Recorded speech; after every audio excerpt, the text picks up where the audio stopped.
Hi everyone, my name is Halfcock Hillbilly and today we're going to be talking about painting your rifle. Most firearms today come in a black or tan finish, but mostly it's like a black type finish. This does look very professional, very defined, and it is pretty sturdy, but they don't really blend in well. There are a couple ways to get around this. First is you can just pay for a rifle that comes from the factory with a camouflage finish, or you can seek the aftermarket to have someone Cerakote your gun in whatever type of camouflage you want. There are also some professional types of spray paint like Rapco, Duracoat, or Cerakote. These are pretty expensive, and while they are more durable than a rattle can, they aren't as durable as a factory finish or someone who has the proper setup. Unless you want to shell out a few $100, really the easiest option and most readily available option is going to be rattle can spray paint. Camouflage spray paint is readily accessible at any big box store. I found them at Walmart for about $6 a can. You can also find them on Amazon for a 6-pack of their camouflage colors. Really, you only need 2 or 3. But if you want to put 5, 6, 7, 8, however many, knock yourself out. The chances that I'm actually going to have to use this in self-defense are very, very slim. It'll probably just look really cool when I LARP on the range, which is really what I'm going for. If you do decide to take the paint off with a little bit of turpentine and elbow grease, you can restore your rifle to almost the original form. If you really don't like your paint job, you can always just go over it again. You will never have a perfect paint job unless, once again, you either are a professional or pay a professional. So take a deep breath, it's gonna look great. People are gonna tell you that painting your rifle is a bad idea. Don't listen to them. You're gonna get something that makes your rifle unique. It's not gonna be perfect, but it's gonna work a lot better for its intended use, and you're gonna wanna paint another rifle. Before we actually handle any firearms, I just want to make sure I cover firearm safety. Like I said earlier, your rifle is a tool, so we want to make sure we use that tool respectfully and safely. If you've never watched any firearm content before or don't have any experience with firearms, there are 4 rules to firearm safety that if you follow them, you're going to be okay. Rule number 1 is treat every gun as if it's loaded. Rule number 2 is keep your finger off the trigger until you're ready to fire. Rule number 3 is know where your target is and what lies beyond your target. Number 4 is do not point your gun at anything you're not willing to destroy. All my firearms in this video have been unloaded and safety checked. And I feel that it goes without saying, but I'm going to say it anyway. Don't paint your rifle while it's loaded. Just please don't do that. Do not end up in the Darwin Awards.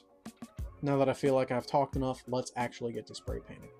To start out with, we're going to gather our supplies, so our paint, primer, our taped off gun, our flashlight, the PPE such as our respirator and gloves, our acetone to clean off the rifle from any extra oils, and then we're going to go ahead and start with our primer coat. If you notice, to start out with, I didn't get a nice even stream coming from my can.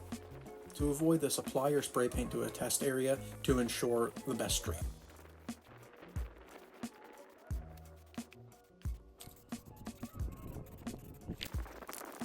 The Rust-Oleum cans recommend a few minutes between coats. I would wait at least 2 or 3. Make sure you coat each side twice before moving on to the next color.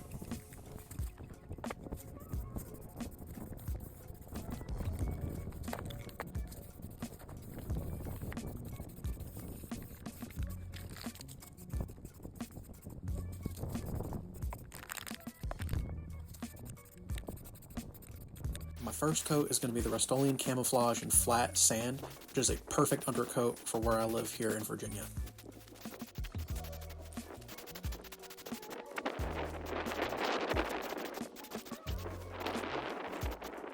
As I said before, make sure you do 2 coats before changing colors or flipping the rifle over.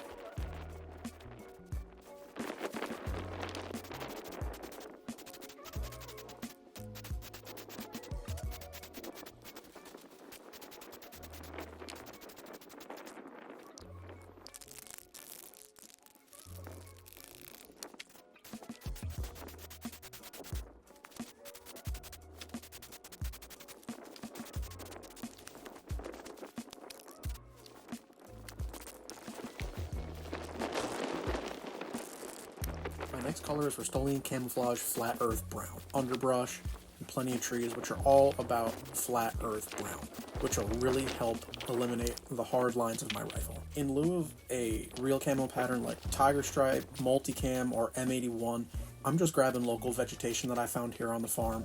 So we got some long grass and some down trees, which is really what I'm trying to blend in with.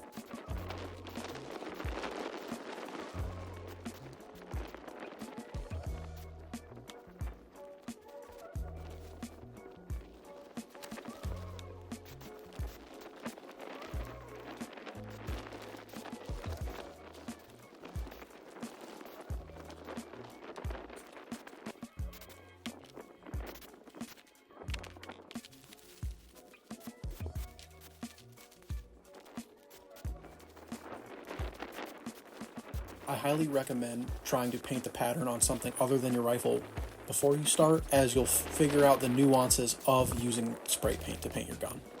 What I figured out here was that the closer I was to my stencil, the more defined the shape was, and the farther away I got, the less defined my stencil was. You want to be careful though, because the closer you are, the more likely you are to have too thick of a coat, and then the paint will start to run. Now I'm starting to wrap up with my flat deep forest green. When you feel that enough's enough, that's when you call it. Once it's dry to the touch, transport it to a place where it can safely dry for about a week. If you absolutely need to touch your rifle, I would wait at least a couple days.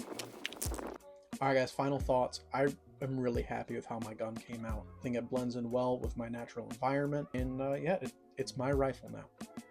Thank you for watching, guys. It means a whole lot to me. Make sure you like and subscribe and leave a comment down below. I'd love to hear your feedback. If y'all want to see me do another one of these, I'd love to paint another rifle. If not, stay tuned for more content. I got a lot coming in the next few months. Once again, my name is Half Cock Hillbilly. I hope y'all have a wonderful day, and I'll see you real soon.